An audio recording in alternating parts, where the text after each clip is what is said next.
جیسے ہی آپ چاند دیکھ لیں گے اور آپ کو یقین اور اطمینان ہو جائے گا، زکوٰۃ فطرہ اس رات کو واجب ہو جاتی. زکوٰۃ فطرہ، زکوٰۃ فطرہ دیکھیے یہ واجب زکوٰۃ ہے، اور یہ فقراء اور مساکین کا حق ہے. فقراء اور مساکین کا حق ہے. یہ اسی رات جیسے ہی عید کا چاند نظر آئے گا زکوٰۃ فطرہ ادا کرنا واجب ہو جائے گا ان افراد کے اوپر کہ جن کے اوپر واجب ہوتا ہے، جو کہ ابھی آگے چل کر گفتگو آئے گی. اور یہ پیغمبر اسلام کی سنت بھی ہے. اللہم صلی علی محمد و آل محمد. اور واجبات میں سے ایک انتہائی اہم واجب. بہت سی روایات میں اس کو روزے کی جو غلطیاں ہم عام طور پر کر لیتے ہیں، زبان کی بہت ساری غلطیاں ہم سے ہو جاتی ہیں، تو بہت سے مقامات پر یہ بات بھی کہی گئی ہے کہ اس سے وہ ان تمام چیزوں کا کفارہ وہ ہو جاتی ہے، یہ چیز جا کر کمپنسیٹ کر دے گی ان تمام غلطیوں کو. اور یہ بھی ایک بات اس کے اندر ہے کہ غریبوں کو بھی اپنی خوشیوں میں تاکہ انسان جو ہے وہ شامل کر سکے. غریبوں کو انسان اپنی خوشیوں میں شامل کر سکے. اور ایک فائدہ اس کا یہ بھی ہوتا ہے کہ جو عمومی زکوٰۃ، جو مال کی زکوٰۃ دی جاتی ہے، اس سے مال کا بیمہ ہو جاتا ہے. یعنی وہ مال پھر چوری ہونے سے، نقصان ہونے سے بہت کم امکان اس بات کا رہے گا کہ وہ نقصان ہو کے ضائع ہوگا. اور زکوٰۃ فطرہ کو زکوٰۃ بدن کہا جاتا ہے. اس سے انسانی جان کا اگلے سال تک کے لیے بیمہ ہو جاتا ہے. بہت سی روایات میں یہ بات آئی ہے کہ امام بہت زیادہ تاکید کیا کرتے تھے کہ دیکھو ہر شخص کا فطرہ نکالنا، دیکھو میرے غلاموں کا بھی فطرہ نکالنا، اور کوئی شخص بھی فطرہ نکالنے سے رہ نہ جائے، کیونکہ مجھے اس کا یعنی مفہوم ہے روایت کا کہ مجھے اس بات کا گمان ہے کہ اگر کسی شخص کا فطرہ نکلنے سے رہ گیا تو کہیں وہ مر نہ جائے. یعنی انسان کی جان کی حفاظت کا اور ایک بیمہ اس لحاظ سے یہ ہو جاتا ہے. اچھا اب ایک چیز یہ آتی ہے کہ بہرحال یہ جان کی حفاظت، مال کی حفاظت ہوتی ہے زکوٰۃ مال جس وقت آپ نکالتے ہیں، اور فطرے میں جان کی حفاظت ہو جاتی ہے. فطرہ کب دیا جائے؟ فطرہ کب دیا جائے؟ دیکھیں پہلی بات تو یہ کہ رمضان المبارک کے شروع ہونے سے پہلے فطرہ نہیں دیا جا سکتا. رمضان کے شروع ہونے سے پہلے فطرہ نہیں دیا جا سکتا. اچھا درمیان رمضان میں بھی جیسے ابھی دن گزر رہے ہیں، آپ چاہیں کہ میں آج فطرہ نکال دوں تو آپ نکال تو سکتی ہیں، البتہ بہتر یہ ہے، کچھ علماء کہتے ہیں احتیاط مستحب یہ ہے کہ شب عید سے پہلے فطرہ نہ دیا جائے، البتہ نکالنے کی آپ کو اجازت ہے. یعنی بہتر ہے کہ رمضان میں بھی فطرہ نہ دیا جائے. رمضان سے پہلے تو صحیح نہیں ہے، غلط ہو جائے گا فطرہ، وہ کاؤنٹ ہی نہیں ہوگا. لیکن رمضان میں آپ نکال سکتی ہیں اور غریب تک پہنچا بھی سکتی ہیں.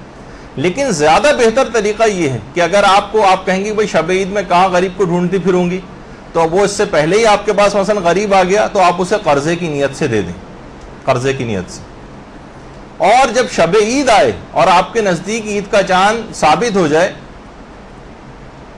یا عید کی نماز کوئی شخص پڑھنے جانا چاہتا ہو اگر، تو عید کی نماز سے پہلے وہ نیت کر لے کہ جو میں نے قرضہ دیا تھا اس کو میں فطرے میں کاؤنٹ کرتا ہوں، اس کو میں فطرے میں کاؤنٹ کرتا ہوں، تو اسی وقت وہ سمجھے فطرہ ادا ہو جائے گا. تو ایک طریقہ یہ ہے. یا پھر یہ کہ حاکم شرع سے اجازت لے لیں اس بات کی، مجتہد کے وکیل سے، جو با اختیار وکیل ہے اس سے فون کر کے آپ پوچھ لیں کہ کیا میں فطرہ جو ہے اپنے پاس رکھ کے آپ کو کل تک پہنچا دوں گا، پرسوں تک پہنچا دوں گا، تو آپ اس کو اجازت مل جائے گی تو آپ بعد میں بھی پہنچا سکتی ہیں. لیکن بہتر یہ ہے کہ ان کے پاس بھی ایڈوانس میں فطرہ رکھوا دیں، حاکم شرع کے نمائندے کے پاس بھجوا دیں، اور پھر نیت کریں اس رات کو کہ وہ جو فطرہ، وہ جو رقم میں نے ان کو دی تھی اس کو فطرہ شمار کرتی ہیں. اچھا ہو سکتا ہے کہ آپ کے لحاظ سے تو فطرہ آپ کے والد پر، شوہر پر یا بھائی وغیرہ کے اوپر، ابھی میں بتاتا ہوں کہ کن افراد کے اوپر جو ہے فطرہ واجب ہوتا ہے دینا. تو قرضے کی نیت سے دیں، یا تو شب عید نیت کریں، یا جس کو عید کی نماز پڑھنی ہے وہ عید کی نماز سے پہلے اپنا فطرہ نکال دیں. اور جسے عید کی نماز نہیں پڑھنی، کیونکہ عید کی نماز اپنی تمام تر تاکیدات کے باوجود ہے تو مستحب نماز غیبت میں، غیبت امام زمانہ علیہ الصلوۃ والسلام میں. اللہم صلی علی محمد و آل محمد. جسے عید کی نماز پڑھنا ہے وہ عید کی نماز سے پہلے پہلے نکال دے، اور جسے عید کی نماز نہیں پڑھنا وہ ظہر سے زیادہ تاخیر نہ کرے، وہ ظہر سے پہلے پہلے ضرور نکال دے، ظہر سے پہلے پہلے ضرور نکال دے۔ بہرحال یہ واجب ہو جائے گا شب عید۔ پھر ایک مسئلہ ہے کہ کیا فطرہ ایڈوانس دیا جا سکتا؟ تو وہ تو بات آ گئی اس سے پہلے کہ فطرے کو رمضان کی حد تک ایڈوانس میں آپ دے سکتے ہیں، لیکن رمضان سے پہلے نہیں دے سکتے۔ بہتر ہے کہ رمضان میں بھی نہ دیں، شب عید دیں، اور بہتر یہ کہ قرضے کے طور پر دے دیں یہ، اور اس رات کو پھر نیت کر لیں، یا پھر حاکم شرع کے پاس پہلے سے رکھوا دیں اور پھر شب عید میں نیت کر لیں، یا اس سے اجازت لے لیں کہ آپ کو بعد میں پہنچا دیں گے۔ کیا فطرے میں تاخیر کرنا جائز ہے؟ تو اگر حاکم شرع کی اجازت نہیں ہے تو فطرے میں تاخیر کرنا جائز نہیں، حرام ہے، پھر فطرے میں تاخیر نہیں کی جا سکتی، سوائے اس کے کہ فطرے میں تاخیر عقلی کسی وجہ سے ہو رہی، مثلا ہمیں ابھی کوئی جس کو فطرہ ادا کرنا ہے کوئی غریب نہیں مل رہا، ہم ڈھونڈ رہے ہیں، ایک تاخیر ہو رہی ہے اس میں، یا کوئی اور وجہ ہو گئی، بیمار ہو گئے، شدید ہو گئی، فطرہ نہیں پہنچا سکے، ایک عقلی وجہ کوئی آ گئی تو پھر تاخیر ہو سکتی، لیکن یا تو حاکم شرع سے اجازت لے لیں، تاخیر نہ کریں، کیونکہ ابھی آپ نے سنا وہ کہتے تھے کہ اگر کسی کا فطرہ نکلنے سے رہ جائے تو مجھے ڈر ہے کہیں وہ مر نہ جائے، تو بہرحال جانوں کا بیمہ اس میں ہو رہا ہے، تو لہٰذا اس سلسلے میں یہ والی احتیاط ضرور کی جائے۔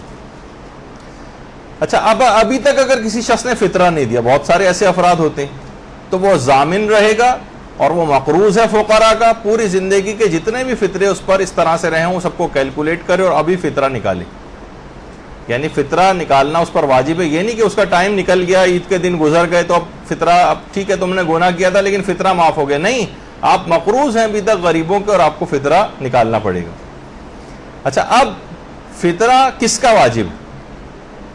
بھائی انسان جو خود کماتا ہے، خود انڈیپینڈنٹ ہے، اس کو اپنا فطرہ تو دینا ہی دینا ہے، لیکن ایک اور بہت بڑا مسئلہ ہے جو سب سے زیادہ اہم ترین مسئلہ جو آپ کو سمجھنا ہے، فطرہ جو ہے ان افراد کا آپ کو نکالنا پڑتا ہے کہ جو آپ کے نان خور شمار ہوتے ہیں۔ اچھا، ابھی میں یہ سب بہت بڑا مسئلہ ہے، یہ عربی میں اس کو ایلولہ کہا جاتا ہے، اور انگریزی میں ڈیپینڈنٹس، جو آپ پر ڈیپینڈنٹ ہو۔ مثلا کوئی شخص گھر میں کماتا ہے اور اس کی بیوی اس پر ڈیپینڈنٹ ہے، اپنی بیوی کا فطرہ نکالے گا، اس کی اولاد اس پر ڈیپینڈنٹ ہے، اس کا فطرہ نکالے گا۔ اچھا، فارسی میں جب ترجمہ کرتے ہیں تو اصول مسائل، کیونکہ فارسی بیسیکلی فارسی زبان میں لکھی گئی کتاب ہے، اس کو اردو ترجمہ ہوتا ہے، فارسی میں ہوتا ہے نان خور، ڈیپینڈنٹ کو کہا جاتا ہے، اردو میں ترجمہ کرتے ہیں تو کہتے ہیں اس کے ہاں کھانا کھانے والا۔ یہ بہت بڑے اس مسئلے نے کنفیوژن پیدا کر دیا توضیح مسائل میں۔ اب مسئلہ ہے کہ اس کو کوئی اور اس کا متبادل لفظ بھی نہیں لا سکتے، عربی تو چلیں ایلولہ وہ ویسے کسی کو نہیں پتا ہوتا کہ کیا ہے، لیکن نان خور یہ تو آپ کو بھی پتا ہے کہ وہ نان ہماری اردو میں بھی بولا جاتا ہے، نان خور یعنی جو آپ پر ڈیپینڈنٹ ہو، چاہے وہ آپ کے گھر کھانا نہ بھی کھائیں۔ مثلا کوئی شخص ہے، اس کا بیٹا ہے مثلا، نہیں پہلے ایک اور بھی بات بتا دوں، بلکہ اسی سے ابتدا کر دیتے، کسی کا بیٹا ہے اور وہ بیرون ملک پڑھنے گیا ہوا ہے، وہ تو اس کے گھر شب عید کھانا کھانے والا نہیں، لیکن اس کا فطرہ بھی، یعنی وہ اپنے باپ پر ڈیپینڈنٹ ہے، باپ اس کا خرچہ وہاں پر بھیج رہا ہے، اس بیٹے کا فطرہ جو دوسرے ملک میں اس باپ کو نکالنا پڑے گا یہاں پر پاکستان میں، یہ اس کا نان خور ہے۔ نان خور سے مراد اردو میں ترجمہ کریں کھانا کھانے والا، لوگ کہیں گے بھائی کھانا کہاں کھا رہا ہے باپ کے یہاں، لیکن اس کا فطرہ بھی نکالنا پڑے گا۔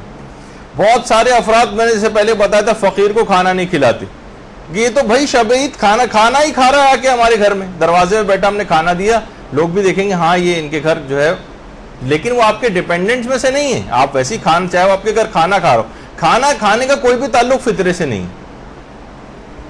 لیکن کیا کریں وہ لفظ نان خور جو آ گیا ہے اس نے سارا مسئلہ کھڑا کر دیا، یہ کہ اس کے ترجمے بہت سے لوگ مسجد میں افطاری نہیں بھجواتے، کہ ان سارے افراد کا فطرہ ہم پر جو ہے وہ واجب ہو جائے گا۔ وہ کیا آپ پر لوگ کہیں گے کہ جتنے افراد ہیں یہ فلاں صاحب جنہوں نے افطاری بھجوائی ان کے اوپر ڈیپینڈنٹس میں سے ہیں ان کے، کوئی کہے گا؟ کبھی کوئی نہیں کہے گا۔ تو بہرحال مسجد میں جو افطاری بھی بھجوائی جاتی ہے ان سب میں سے کسی کا بھی فطرہ بھی جس نے افطاری بھجوائی ہے اس پر واجب نہیں ہوتا۔ اچھا، بہت سے گھر ہو سکتا ہے مہمان آپ کے گھر آ جائیں، شب عید, بہت سارے شب عید بہت کتنے مہمان آ جاتے ہیں ایک دوسرے سے ملنے, اور وہ کھانا کھا کر بھی جا رہے ہیں ہمارے گھر, ان میں سے بھی کسی کا فطرہ آپ پر واجب نہیں ہوگا. بالکل اطمینان سے کھانا ان کو کھلائیے آپ.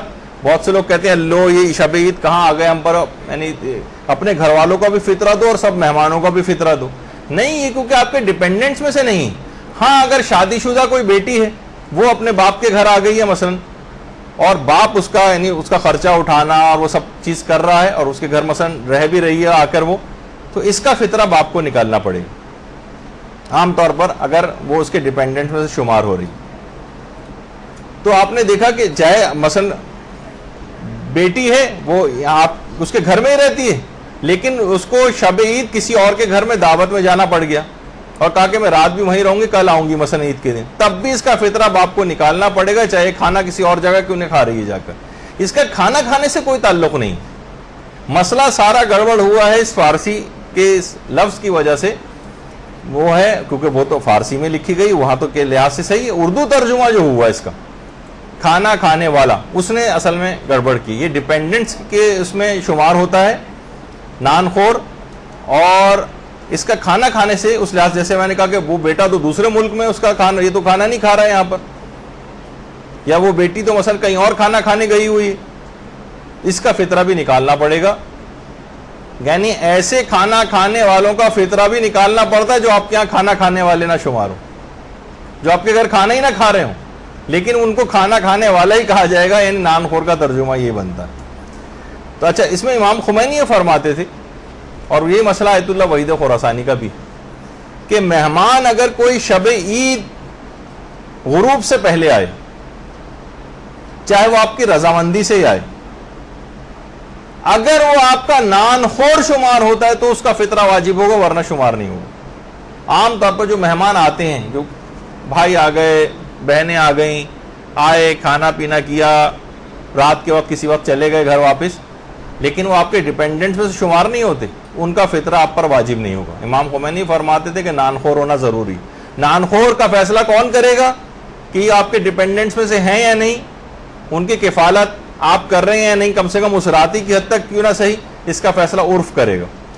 اچھا, آقا خود یہ فرماتے تھے کہ اگر کوئی کسی شخص کو شب عید دعوت پر بلائے, چاہے وہ شخص غروب سے پہلے آ جائے, اس کا بھی فطرہ میزبان پر واجب نہیں ہوتا, کیونکہ یہ جو ہے اس کا نان خور شمار نہیں ہوگا.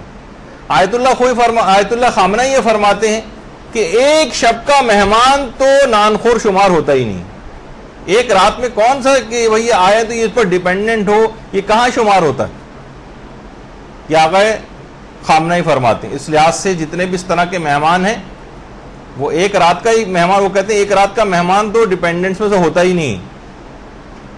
البتہ آقا سیستانی فرماتے ہیں کہ اگر وقتی طور پر بھی مہمان ہو لیکن وہ نان خور شمار ہو رہا ہو تو اس کا فطرہ میزبان پر واجب ہوتا. نان خور شمار ہونا ضروری ہے, یہ بات دماغ میں کس کو سمجھانا بھی بڑا مشکل ہے کہ وہ ڈیپینڈنٹس میں سے آپ کے آ جائے, لوگ طے کرتے ہیں کہ اس کا سارا خرچہ اور سب کچھ ہے یہ فلاں شخص جو ہے اٹھا رہا ہے, جس طرح کفالت کی جاتی ہے نا, اس طرح سے. آقا خامنہ فرماتے تھے ایک رات میں یہ فیصلہ ہونا بہت مشکل ہے کہ ایک رات کے مہمان کے لیے, لیکن آقا سیستانی فرماتے ہیں کہ جز وقتی مہمانی کیوں نہ ہو لیکن معاشرہ اس کو نان خور میں شمار کر رہا ہے تو اس کا فطرہ بھی میزبان پر واجب ہو جائے گا. اچھا, پھر ایک سوال یہ بھی ایک ہے, بہت سی لڑکیوں کا نکاح ہو جاتا ہے اور ابھی اپنے باپ کے گھر میں ہی رہ رہی ہیں اور رخصتی نہیں ہوئی, ان کا فطرہ کون ادا کرے گا؟ اس کا فطرہ کیا اس کے شوہر پر ہے کیونکہ وہ تو اب ظاہر ہے اس کی شادی ہو چکی, یا اس کا فطرہ اس کے باپ پر؟ تو اس کا بھی فیصلہ وہی بات کرے گی کہ اگر باپ اس کا نان خور شمار, یعنی وہ باپ کی نان خور شمار ہو رہی ہے, اس کے اوپر ڈیپینڈنٹ ہے اپنے باپ پر, تو فطرہ باپ ادا کرے گا, اور شوہر اس کا خرچہ اٹھا رہا ہے تو اس کا فطرہ شوہر ادا کرے گا. لیکن عام طور پر ہوتا نہیں ہے, باپ کے گھر رہ رہی ہے, باپ ہی خرچہ اٹھا رہا ہوتا ہے, تو باپ ہی کو اس کا فطرہ نکالنا پڑے گا چاہے وہ عورت شادی شدہ ہو چکی ہے. یعنی اچھا, پھر ایک سوال یہ بھی پوچھا گیا کہ کوئی عورت لڑ کر اپنے شوہر سے باپ کے گھر چلی گئی, کیا ابھی تک شوہر کے گھر رہ رہی تھی, شب عید کو ایسی لڑائی ہوئی وہ باپ کے گھر آ گئی, کیا فطرہ جو ہے شوہر ادا کرے گا یا باپ ادا کرے گا؟ تو وہی علماء فرماتے ہیں معیار نان خور ہونا ہے. اگر خرچہ شوہر اٹھا رہا ہے تو اس کا فطرہ شوہر ادا کرے گا, اور خرچہ باپ اٹھا رہا ہے تو فطرہ باپ ادا کرے گا. اور اگر شوہر یعنی اگر عورت بالکل انڈیپینڈنٹ ہے، وہ خود کماتی، شوہر مثلا ہر ڈرام میں گھر میں پڑا رہتا ہے، تو یہ اپنا فطرہ پھر خود نکالے گی. اب لوگوں کو بھی پتہ ہے بھائی شوہر اس کا جاب وغیرہ نہیں کرتا ہے، کوئی ملازمت نہیں کرتا ہے، یہ اپنا خرچہ خود اٹھاتی ہے، خود محنت کرتی ہے، جاب وغیرہ کرتی ہے، تو یہ اب اپنا فطرہ پھر خود نکالے گی. ہاں اگر شوہر اس کے جو ہے اس کے کفالت میں آ رہا ہے، لوگ بھی کہہ رہے ہیں کہ بھائی شوہر کا خرچہ بھی یہی اٹھا رہی ہے، تو یہ پھر اپنے شوہر کا فطرہ بھی خود نکالے گی. اچھا اب سوال یہ ہے کہ شب عید اگر کوئی شخص کسی کا مہمان ہو جائے اور وہیں پر اطلاع آئی کہ جناب چاند ہو گیا، تو کیا اس کا فطرہ میزبان پر واجب ہوگا؟ تو دیکھیں چاند کی آگاہی اور نا آگاہی کا فطرہ دینے سے کوئی تعلق نہیں ہے، دونوں الگ الگ چیزیں. معیار فقط وہ ہے کہ اگر وہ نان خور محسوب ہو رہا ہے اپنے میزبان کا تو اس میزبان کو فطرہ دینا ہوگا، ورنہ نہیں. یعنی افطاری یا کھانا کھانے کا کوئی بھی تعلق فطرے سے نہیں ہے. مہمان آئے 2-3 گھنٹہ رہے، کھانا کھایا چلے گئے، ان کا فطرہ آپ پر واجب نہیں. اچھا بعض اوقات یہ ہوتا ہے کہ اگر مہمان کو ویسی شرمندہ ہو رہا ہے کہ میں نے اس کے گھر کھانا بھی کھایا آ کے، اب میزبان میرا فطرہ بھی نکالے، تو ایسا کرتا ہوں کہ میں اپنا فطرہ خود ہی نکال دیتا ہوں. تو اگر مہمان اپنا فطرہ خود نکال بھی دے تب بھی اس پر سے میزبان سے فطرہ ساقط نہیں ہوگا اگر وہ اس کا نان خور شمار ہو رہا ہے. یعنی میزبان کو اس کا فطرہ نکالنا پڑ سکتا ہے اگر وہ والا، یعنی مہمان خود نکال دے اگر اپنا فطرہ تو یہ کافی نہیں. یعنی اصول یہ ہے کہ مثلا خیر ابھی اولاد کا مسئلہ میں بیان کروں گا، باپ فطرہ نہیں نکال رہا ہے تو کیا اولاد پہ واجب ہوگا یا نہیں، چلیں یہ مسئلہ بھی الگ آئے گا. بہت سے گھروں کے اندر ایک مسئلہ اور بھی ہوتا ہے، وہ کیا ہے؟ وہ مسئلہ یہ ہے کہ ماں باپ جو ہیں وہ بوڑھے ہو گئے اور اپنے بیٹوں پر مثلا ڈیپینڈنٹ ہیں. مثلا ایک ہی گھر میں 4 بیٹے رہتے ہیں اور سب کے سب اپنے والدین کو خرچہ دیتے ہیں. اب ان کا فطرہ، ماں باپ کا فطرہ کون نکالے گا؟ تو یہ تو چاروں پر ڈیپینڈنٹ ہے. مثلا اگر 100 روپے بالفرض فطرہ واجب ہوتا ہے تو یہ جو چاروں بیٹے ہیں 25-25 روپے جو ہے وہ چاروں نکالیں گے، اس طرح سے مل کر 100 بنے گا. اور اس طرح کیونکہ یہ اپنی کئی اولادوں پر ڈیپینڈنٹ ہیں تو کئی اولادوں میں وہ فطرہ ڈیوائیڈ ہو جائے گا. ایک ہے تو ایک ہی نکالے گا پھر ظاہر ہے.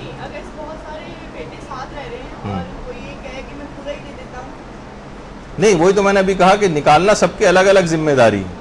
جیسے مہمان نے کہا بھائی میزبان کو میں کیوں مصیبت میں ڈالوں، میں خود نکال دوں، نہیں تب بھی میزبان سے ساقط نہیں ہوگا. جی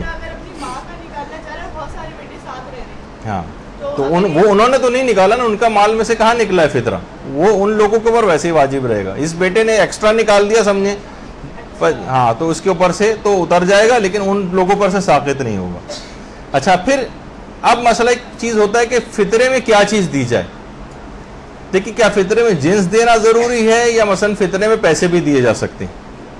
تو وہ اجناس جو اس علاقے میں بطور غذا کھائی جاتی، مثلا آٹا ہے، چاول ہے، دالیں ہیں، یا بہت سے عرب علاقے ہیں وہاں پر مثلا کھجور کھائی جاتی ہے تو وہاں پر کھجور ہوگی.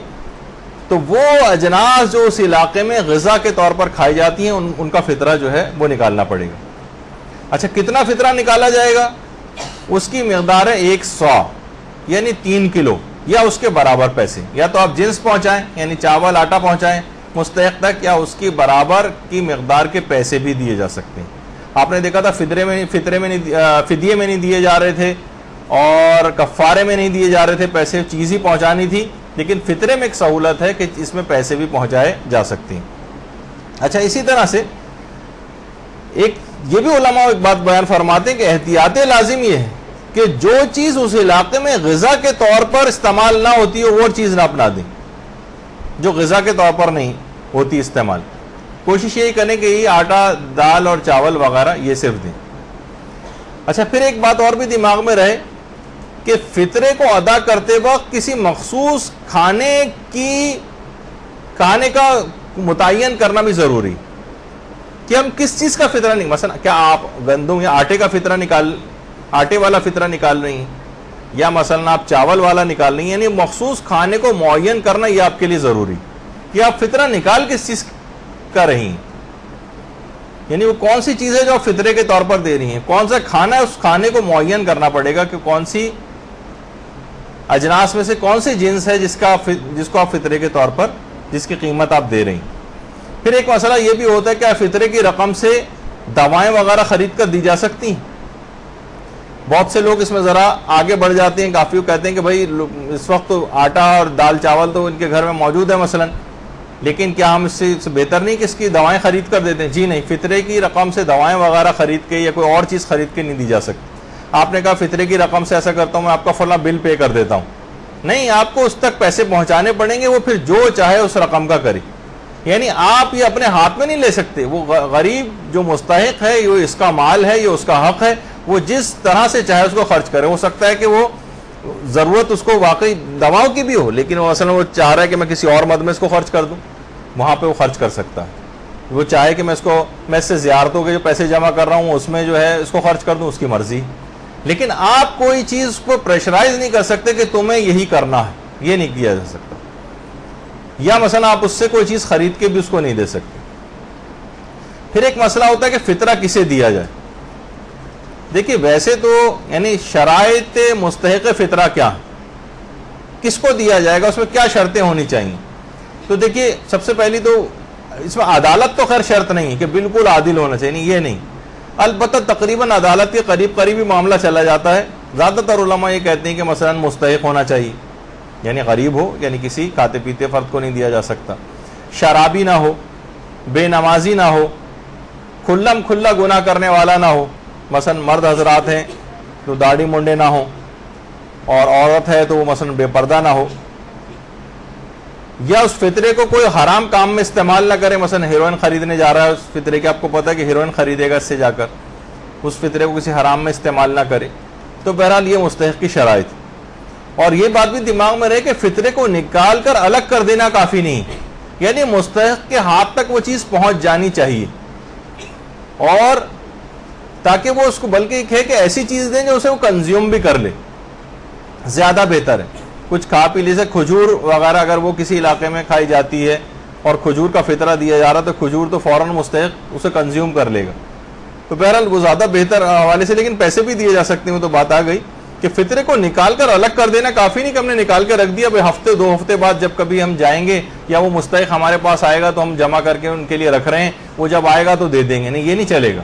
آپ کوشش یہ کریں کہ آپ شب عید یا بہت ہوا تو نماز عید سے پہلے، یا جو نماز عید نہیں پڑھنا چاہتے وہ ظہر کے بعد تک تاخیر نہ کریں اس میں، اور اس سے پہلے ہی اس کو دے دیں. اچھا، پھر ایک بات یہ بھی ہے کہ جو فقیر شرعی ہے اس کے فقیر ہونے کا اطمینان ہونا چاہیے. یعنی ایسا نہیں کہ جو بھی مثلا دروازے پر آ جائے، جو بھی آ جائے، جو ماسی بھی آ جائے، کوئی چوکیدار آ جائے، اس کو نکال کر دے دیا جائے. تو وہ تو اپنی شرط اپنی جگہ پہ الگ ہوگی کہ شیعہ اسنا شرعی ہونا چاہیے، لیکن بہرحال اس کے اندر بھی فقیر شرعی ہونے کا اطمینان ہونا چاہیے کہ واقعی یہ شخص مستحق بھی ہے. اس کا اطمینان چاہیے، اطمینان کسی اور کے کہنے پر ہی کیوں نہ ہو. مثلا آپ نے کسی سے تحقیق کی، اس نے کہا نہیں میں جانتا ہوں ان کو کہ یہ واقعی مستحق، تو ٹھیک ہے اس کو فطرہ دیا جا سکتا ہے. لیکن اگر آپ کو اطمینان نہیں ہو رہا تو پھر آپ اس کو فطرہ نہیں دے سکتے. ایک یہ مسئلہ ہے. غیر سید کا سید کو فطرہ، کوئی بھی غیر سید کسی سید کو فطرہ نہیں دے سکتا. صرف غیر سید ہی کو فطرہ دے سکتا ہے. اور سید جو ہے سید کو بھی فطرہ دے سکتا ہے اور غیر سید کو بھی فطرہ دے سکتا ہے. اگر کسی نے اس بات کا خیال نہیں کیا اور کسی غیر سید نے اپنا فطرہ سید کو دے دیا تو یا تو اس سے واپس لے جا کر، یا وہ اگر استعمال کر چکا ہے تو اس فطرے کو دوبارہ نکالنا پڑے گا اس کو. ہاں، وہ اگر اسے کفالت میں، مثلا شوہر جو ہے وہ غیر سید ہے، بیوی اس کی سیدانی ہے مثلا، اب یہ اپنی بیوی کا بھی فطرہ نکالے گا تو لیکن اس کا خود کا جو فطرہ نکلے گا یہ فطرہ غیر سید ہی شمار ہوگا، چاہے وہ اپنی بیوی سیدانی بیوی کا ہی فطرہ کیوں نہ نکال رہا ہو، کیونکہ یہ فطرہ یہ شخص پر واجب ہو جو غیر سید ہے، تو اس کا فطرہ غیر سید کا فطرہ کہلائے گا، چاہے اس کے ڈیپینڈنٹ میں سید ہی کیوں نہ ہو. یہ ایک الگ مسئلہ ہے. اچھا، اتنی بات اور بتا دی جائے کہ اگر کسی نے یہ غلطی کر دی اور غیر سید نے سید کو اپنا فطرہ دے دیا تو یا تو اس سے واپس لے یا دوبارہ نکالے. اچھا، ایک تو چیز ہو گئی. اچھا، ایک بات اور کہ آقا سیستانی نہیں، پہلے آئیں گے بتا دیا جائے کہ کیا فطرہ غیر شیعہ کو دے سکتے ہیں؟ جواب ہے کہ جی نہیں، غیر شیعہ کو فطرہ نہیں دیا جا سکتے. تو بات آ گئی. آقا سیستانی اور آقا خوئی ایک بات اور کہتے ہیں کہ فطرہ فقط فقراء کا حق ہے، اس کو تعمیر مسجد کے لیے دینا، مدرسے کی تعمیر کے لیے دینا، یا کسی خطیب کی اجرت کے طور پر دینا، یا نشر معارف دینیہ جو ہے کتابیں وغیرہ چھپوانا، دینی کتابیں چھپوانا، اس میں خرچ نہیں کیا جا سکتا۔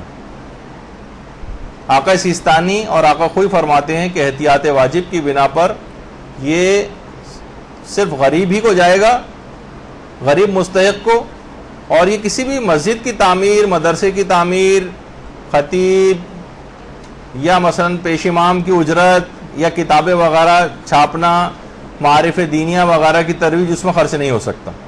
البتہ آیت اللہ خامنہ ہی فرماتے ہیں کہ جائز ہے کہ ان چیزوں پہ بھی فطرہ خرچ ہو سکتا ہے، لیکن بہتر یہی ہے کہ فقراء ہی کو دیں۔ ثواب زیادہ اگر آپ کو لینا ہے تو فقیروں یعنی غریب لوگوں ہی کو دیں۔ البتہ تعمیر مسجد اور تعمیر مدرسہ وغیرہ میں بھی ان کے فتوے کے مطابق دیا جا سکتا ہے، لیکن آقا خوئی بھی منع کرتے ہیں اور آقا سیستانی بھی اس کو منع کرتے ہیں۔ اچھا، فطرہ جو ہے اپنے واجب النفقہ افراد کو نہیں دے سکتے۔ مثلا ہم نے فطرہ نکالا اور اپنی والدہ جو ہماری کفالت میں ہیں، اور ہم نے کہا کہ ہم انہی کو ہی اپنا فطرہ دے دیں، نہیں، یہ نہیں کیا جا سکتا۔ جن کے ہم کفیل ہیں، جن کا نفقہ ہم پر واجب ہے، ان کو ہم فطرہ نہیں دے سکتے۔ یعنی اپنا فطرہ، ہم نے جو فطرہ نکالا ان کو کہ بھائی ان کے ذرا مالی حالت اچھی نہیں تو چلو ان کو دے دیا جائے، نہیں، یہ ایسا نہیں کیا جا سکتا۔ اپنے واجب النفقہ کے علاوہ ہونے چاہیے۔ اچھا، بہتر یہ ہے کہ اگر آپ اپنا فطرہ حاکم شرع اس کے نمائندے کو دے دیں تو اس میں ذرا ثواب زیادہ ہے، پھر آپ بری الذمہ ہو جائیں گے۔ اس میں تو یہ ہوتا ہے نا کہ آپ نے اگر کسی کو دے دیا، بعد میں پتہ چلا رہے تو مستحق ہی نہیں تھا، بعد میں پتہ چلا کہ یہ تو فلاں چیز اس میں تو بے نمازی تھا مثلا، تو اس میں یہ والے خطرے سے آپ بچ جاتی ہیں۔ حاکم شرع اس کے نمائندے تک پہنچا دیں تو بس آپ کی ذمہ داری ختم ہے، اس میں آپ اگر خود دیتی ہیں تو آپ کی ذمہ داری باقی رہتی ہے۔ تو بہرحال زیادہ بہتر اس میں یہی ہے، لیکن اگر خود بھی دینا چاہیں تو دیا جا سکتا ہے۔ جسے فطرہ دے رہے ہوں کیا اس کو بتانا ضروری ہے کہ فطرہ ہے؟ یہ پہلے بھی کئی دفعہ بات آ چکی ہے کہ نہیں، اس کو بتانا ضروری نہیں ہے، کسی بھی عنوان سے اس کو وہ پیسے دیے جا سکتے ہیں، گفٹ کے طور پر دیے جا سکتے ہیں، کسی اور چیز کا کہہ کے دیے جا سکتے ہیں۔ پھر ایک مسئلہ ہے کہ کیا فطرہ کسی دوسرے شہر بھجوایا جا سکتا ہے؟ یہ بات یاد رکھ لیں کہ اگر اپنے شہر میں فقراء موجود ہوں تو وہ فطرہ کسی دوسرے شہر نہیں بھجوا سکتے۔ احتیاط واجب یہ ہے کہ فطرہ دوسرے شہر نہیں بھجوانا چاہیے اگر اپنے شہر میں مستحقین موجود۔ ہم نے کہا کہ کراچی کو چھوڑیں، یہاں تو لوگ بہرحال ایسا کرتے ہیں، بہت سے افراد وہاں گلگت بلتستان میں بہت غریب ہیں، ان کو فطرہ ہم وہاں پہ بھجوا دیں، نہیں، جب تک آپ کے اپنے شہر میں مستحقین موجود ہیں آپ اپنا فطرہ دوسری جگہ پہ نہیں بھیج سکتے۔ ہاں، اگر یہ ہو کہ اپنے شہر میں کوئی نہیں مل پا رہا ہو آپ کو، یعنی آپ کو تلاش کرنا پڑے گا، محنت کرنی پڑے گی، کوشش کرنا پڑے گی، تو پھر بھی نہ ملے تو پھر دوسرے شہر بھیج سکتے ہیں۔ لیکن آپ نے کوشش نہیں کی، ذرا سا بھی کسی سے پوچھا نہیں اور دوسرے شہر بھیج دیا، تو یہ آپ نے غلط کام کیا۔ البتہ اگر کوئی اس سے پہلے ایسا کرتا رہا ہو، مثلا اس نے کہا کہ بھائی میں تو اس سے پہلے بھیجتا رہا ہوں، میں نے کوئی تحقیق بھی نہیں کی تھی کہ ہمارے شہر میں کوئی ہے بھی ایسا یا نہیں، اور ہم نے ڈائریکٹ دوسرے شہر بھجوا دیا تھا اس طرح سے، تو وہ اس کے بہرحال فطرے صحیح شمار ہو جائیں گے، اب اس کو وہ دوبارہ نہیں نکالنے۔ لیکن اصلاً اس کے اندر مسئلہ یہی ہے کہ جب تک اپنے پہلے تو ضروری ہے، گناہگار ہو جائے گا ایسا شخص کہ اگر وہ اپنے شہر کے اندر تحقیق نہ کرے اور بغیر تحقیق کیے نکال دے، دوسرے شہر بھجوا دے اگر فطرہ۔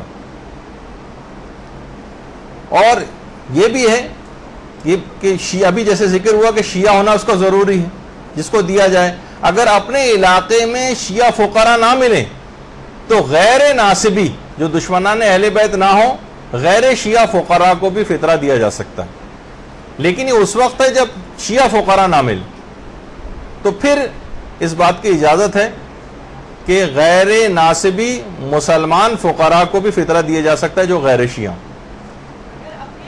اپنے علاقے میں، یہ اس کی اجازت ہے۔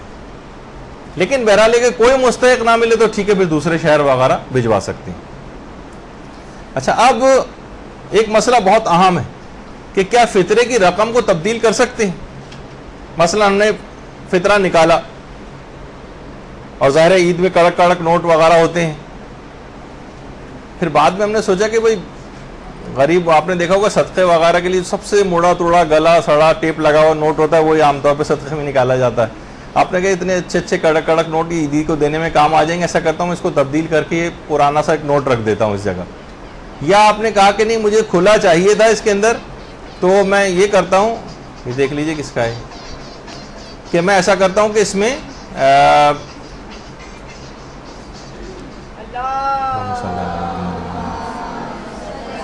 کھلا کر لیتا ہوں میں اس کا، تو اس کی بھی آپ کو اجازت نہیں. یعنی نہ تو نوٹ تبدیل ہو سکتے، ایک دفعہ بھی آپ نے فطرہ نکال کر الگ کر دیا، اب یہ نوٹ نہ تبدیل ہو سکتے ہیں، نہ ان سے کوئی کھلا وغیرہ لیا جا سکتا ہے، کوئی چینج آپ کو چاہیے اس میں سے وہ آپ نہیں لے سکتے، سوائے اس کے کہ حاکم شرع سے اس کی پرمیشن لے لیں. یہ بھی نہیں کر سکتے، میں نے کہا نا تبدیل ہو ہی نہیں سکتا. تو نوٹ کو تبدیل نہیں کیا جا سکتا، یا جو بھی آپ نے پیسے نکال کے جو جنس نکال کے رکھے وہی پہنچانی پڑے گی، اس کو تبدیل نہیں کر سکتے سوائے اس کے کہ حاکم شرع یا مجتہد کے نمائندے سے اجازت لے لیں. اچھا، بہت سی جگہ پہ یہ بھی ہوتا ہے ایک مسئلہ کہ بہت سے لوگ بعض اوقات نوٹ تبدیل کرنا مشکل ہوتے ہیں. مثلا کسی نے باہر سے فطرہ بھجوایا، اب وہ پاؤنڈز میں، ڈالرز میں یا کسی اور کرنسی میں، اب وہ یہاں کسی کو دیں بھی تو بڑا مسئلہ ہے کہ وہ یہاں پہ کرنسی چلتی نہیں، تو تبدیل تو کرنا پڑے گا اس کو مثلا، یا اس نے بھجوائے ہیں اور ہمیں تقسیم کرنا ہے اس کو، تو حاکم شرع یا اس کے نمائندے سے اجازت لے کے نوٹوں کو تبدیل کرنے کی اجازت ہے. اچھا، پھر ایک دماغ میں ایک بات اور بھی رکھنی چاہیے، وہ یہ کہ اگر فطرہ کبھی گم ہو جائے یا وہ پیسے غلطی سے استعمال ہو جائیں، مثلا آپ کی اپنی تو کوشش یہ تھی، آپ کو مسئلہ بھی پتا تھا کہ نہیں مجھے ایسا نہیں کرنا چاہیے، نوٹ بدلنے نہیں چاہیے، لیکن کسی اور نے آ کر استعمال کر لیا اس کو، یا آپ نے بے دھیانی میں استعمال کر لی، بعد میں پتہ چلا کہ ارے مجھ سے غلطی ہو گئی، تو اور وہ نوٹ استعمال ہو گئے یا وہ نوٹ ضائع ہو گئے یا وہ فطرہ گم گیا، تو بہرحال آپ کو اس کا بدلہ ظاہر دوسرے کوئی نوٹ نکال کے آپ وہ فطرہ نکالیں گی. البتہ اس وقت قصد قربت مطلقہ کی نیت کی جاتی ہے. قصد قربت مطلقہ کی نیت سے وہ جو فطرہ آپ سے گم ہو گیا ہے یا وہ رقم کہیں خرچ ہو گئی ہے آپ سے اور کوئی اور نوٹ آپ کو دینے پڑ رہے ہیں اس کی جگہ پہ، ظاہر ہے وہ تو استعمال ہو گئے یا گم گئے، تو اب آپ جو دوسرے نوٹ دیں گے اس میں قصد قربت مطلقہ کی نیت کریں گے. پھر ایک مسئلہ یہ بھی پیش آتا ہے کہ اگر باپ اپنا فطرہ باپ فطرہ نہیں نکال رہا، اس پر واجب تھا کہ ہم اس پر ڈیپینڈنٹ تھے، وہ فطرہ نکال ہی نہیں رہے، تو کیا اولاد کی ذمہ داری کہ اپنا فطرہ نکالے، خود نکالے؟ تو زیادہ تر مراجع اس میں یہ کہتے ہیں کہ فطرہ باپ پر واجب ہے، اولاد پر سے پھر ساقط ہو جائے گا. باپ کی ذمہ داری وہ نہیں نکال رہا تو پھر اولاد کے اوپر واجب نہیں کہ وہ اپنا فطرہ خود نکالے. زیادہ تر علماء یہ کہتے ہیں. البتہ آقا سیستانی اور موجودہ مراجع میں سے آیت اللہ ناصر مکارم شیرازی یہ بات بیان فرماتے ہیں کہ پھر احتیاط واجب یہ ہے کہ اولاد اپنا فطرہ اگر ممکن ہو سکے تو خود ادا کرے. اگر اولاد کے لیے ممکن نہیں ہے، اس کے پاس پیسے ہی نہیں ہے، تو ٹھیک ہے پھر نہیں ہوگا اس پر فطرہ. لیکن اگر ان کے لیے ممکن ہے اپنا فطرہ ادا کرنا، تو پھر اگر باپ نہیں نکال رہا ہے تو احتیاط واجب ہے کہ اولاد خود اپنا فطرہ نکالے. اچھا، اب کیا ہم یہ کر سکتے ہیں کہ چند فطرے ایک ہی فقیر کو دے دیں، یا ایک فقیر کو بس ایک فطرہ جانا چاہیے؟ نہیں، کئی فطرے بھی جمع کر کے ایک فقیر کو دیے جا سکتے ہیں. بس یہ ہے کہ ایک سال کے مخارج سے زیادہ اس کو فطرہ نہ دیا جائے، یعنی اس کے ایک سال بھر کو، کیونکہ جو اس کے خرچے ہیں، جو ڈیفیسٹ ہوتا ہے جس میں اس کا گزارا نہیں ہوتا، بالفرض 20,000 روپے اس کو کم پڑ جاتے ہیں ہر سال، تو آپ 20,000 کے برابر فطرہ اس کو جو ہے سال بھر کے اخراجات سے اس سے بڑھ نہ جائے کہیں. یعنی جو ایک تو یہ ہوتا ہے کہ پورے سال کے کتنے اخراجات ہیں اس کے، نہیں، اس کی تو جاب بھی ہے، کماتا ہے، البتہ ہر مہینے سمجھیں 2-2 ہزار روپے کا ڈفرینس آ جاتا ہے اس غریب کے پاس، اس کو کہیں سے لینے پڑ جاتے ہیں، قرضہ لینا پڑ جاتا ہے، کمی پڑ جاتی ہے. تو پھر اتنے پیسے ایک سال کے مخارج کے برابر اس کو دیے جا سکتے ہیں. البتہ یہ نہ ہو کہ مثلا اس کو لاکھوں روپے دے دیے فطرے کے نام پر، یہ نہیں ہو سکتا، جو کہ اس کے سال کے مخارج سے بڑھ جائیں. ایک اور مسئلہ بھی کہ فطرے کو توڑا بھی نہیں جا سکتا. فطرہ ٹوٹنے سے کیا مراد ہے؟ مثلا بالفرض میں کہوں کہ جیسے 100 روپے فطرہ ہے، اگر 100 روپے فطرہ ہے اور تو ہم نے یہ کیا کہ 2 غریب آئے، 50 روپے ایک کو دے دیے، 50 روپے دوسرے کو دے دی. اب یہ کیا ہوگا؟ فطرہ ٹوٹ گیا. ایک پورا فطرہ جانا چاہیے غریب تک. کئی فطرے بھی جا سکتے ہیں لیکن پورے جائیں. کوئی ایک بھی فطرہ اگر ٹوٹ گیا، جیسے 100 روپے فطرہ تھا، آپ نے توڑ کے 50 روپے غریب کو دیے، 50 روپے دوسرے غریب کو دیے، فطرہ ٹوٹ گیا. یہ فطرہ زیادہ تر شیعہ علماء یہ بات کہتے ہیں، زیادہ تر وہ یہ کہتے ہیں کہ جو فطرہ ٹوٹ گیا وہ پھر وہ صحیح نہیں ہوگا، اور 99% شیعہ فقہا اس کی اجازت نہیں دیتے. وہ کہتے ہیں فطرہ توڑنے کی اجازت نہیں، پورا فطرہ جانا چاہیے، چاہے کئی فطرے چلے جائیں لیکن کوئی ایک بھی فطرہ ٹوٹے نہیں. مثلا گھر کے 5 افراد نے فطرہ نکالا، 4 کے تو پورے چلے گئے، ایک فطرہ ٹوٹ گیا کوئی سا، تو جو فطرہ جس آدمی کا فطرہ نہیں نکلا ہے صحیح طور پر، وہ ٹوٹ گیا ہے، اس کو وہ سارے خطرات رہیں گے، جان جا سکتی ہے، اور اس کے مال کا اور اس کی جان کا بیمہ نہیں ہوگا. تو ایک لحاظ سے یہ دماغ میں رہنی چاہیے کہ فطرہ جو ہے وہ ٹوٹنا نہیں چاہیے. امام خمینی فرماتے تھے کہ فطرہ اگر ٹوٹ گیا، احتیاط واجب کی بنا پر فطرہ توڑنا جائز نہیں، اور فطرہ جو ٹوٹا وہ فطرہ ادا ہی نہیں ہوگا. البتہ 2 مجتہدین ایسے ہیں، 99% فقہا کی بات میں نے بتائی جو فطرے کو توڑنے کو جائز نہیں سمجھتے. البتہ ان 1% میں جو جائز سمجھتے ہیں ان میں آقا سیستانی بھی شامل ہیں اور آقا خوئی بھی شامل ہیں. وہ یہ فرماتے ہیں کہ فطرے کو توڑا جا سکتا ہے. البتہ اس میں بھی علماء فرماتے ہیں کہ بہتر یہ ہے، زیادہ عقل مندی کا تقاضا ہے کہ ان کے مقلدین بھی فطرے کو نہ توڑیں، مشورہ دیتے ہیں، واجب تو نہیں کہتے کیونکہ ان کا مسئلہ تو یہی ہے. وہ یہ کہتے ہیں علماء جو سمجھتے ہیں مسائل کو کہ اگر کوئی بعد میں کسی آپ ایسے مجتہد کی تقلید میں گئے جو فطرے کو توڑنا جائز نہیں سمجھتا، تو پھر آپ کو وہ تمام توڑے گئے فطرے دوبارہ ادا کرنے پڑیں گے دوسرے مجتہد کی تقلید میں آنے کے بعد. تو آپ کو کیا ضرورت ہے اس کے اندر اپنے ذمہ داری میں اضافہ کرنے کی؟ بہت ساری چیزیں ایسی ہیں کہ اکثر علماء جن کی تقلید میں جائیں وہ زیادہ تر اپنے فقہی مسائل کو پچھلی زندگی پر بھی آپ کے جاری کرتے. مثلا آپ کے مجتہد کا خدا نخواستہ انتقال ہو، آپ کسی دوسرے مجتہد کی تقلید میں گئے، وہ کہتے ہیں کہ اب میرے مسائل کو اپنی پچھلی زندگی کے مسائل کے اوپر بھی جاری کرو. تو ہو سکتا ہے کہ آپ نے اپنے مجتہد کی تقلید کے مطابق فطرہ توڑ دیا تھا، مثلا آپ آقا سیستانی کی تقلید میں تھی، پھر آپ کسی اور مجتہد کی تقلید میں گئیں جو کہتا ہے فطرے کو توڑنا جائز نہیں، تو آپ کو ان تمام ٹوٹے ہوئے فطروں کو دوبارہ ادا کرنا پڑے گا.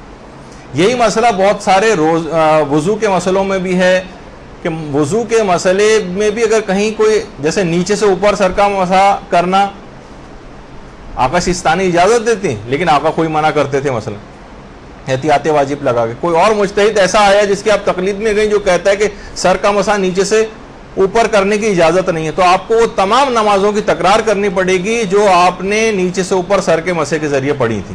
چاہے آپ کہیں بھائی میں نے تو اپنے مجتہد کے فتوے کے اوپر عمل کیا تھا اس زمانے میں، وہ کہتا ہے کہ نہیں، میری تقلید میں آنے کے بعد میرے فتوے آپ کی پچھلی زندگی پہ بھی جاری ہوتے ہیں. زیادہ تر مجتہدین کا یہ نظریہ ہے.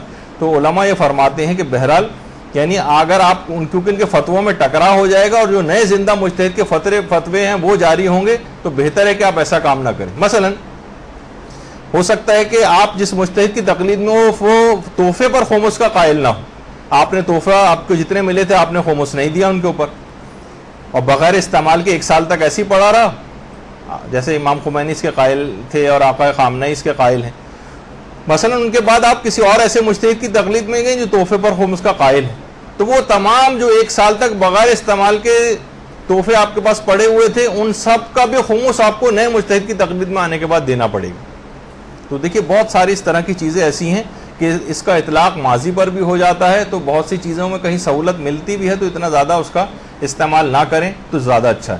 تو فطرے کو جو توڑنا نہیں چاہیے یہ اس وقت کی بات ہے کہ جب آپ کسی غریب مستحق تک وہ فطرہ پہنچا رہی ہیں تو ٹوٹنا نہیں چاہیے.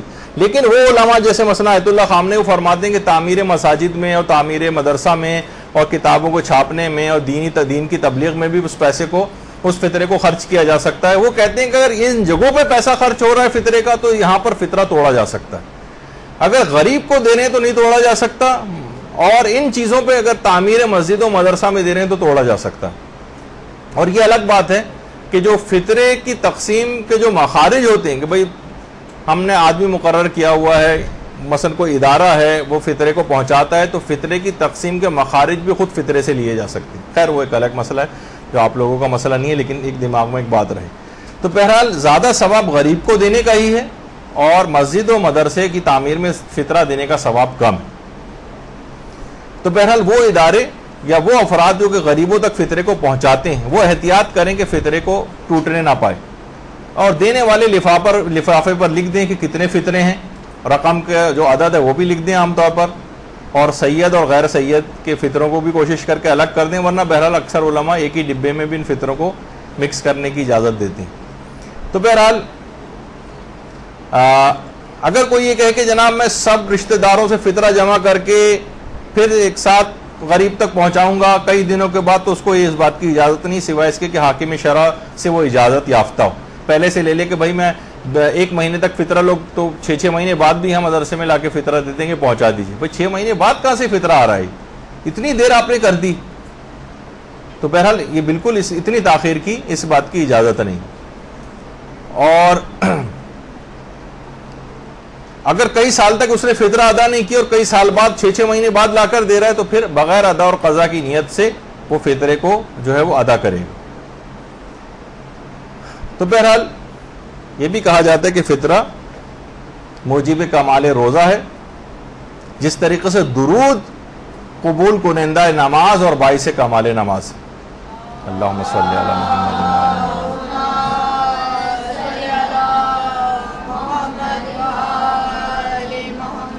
من لا یحضر الفقی کی بھی روایت ہے کہ فطرہ نکالنے سے سب روزے قبول ہو جاتے ہیں، یعنی فطرہ نکالنا بھی اس بات کی علامت ہے کہ آپ کے روزے قبول ہوں۔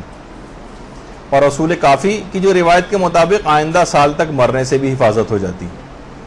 اور جو مستدرک الوسائل کی روایت ہے اس کے مطابق فطرہ نکالنا جو ہے باعث سلامتی جسم ہے اور روح کو اخلاقی رذائل سے بچانے کا بھی ایک ذریعہ۔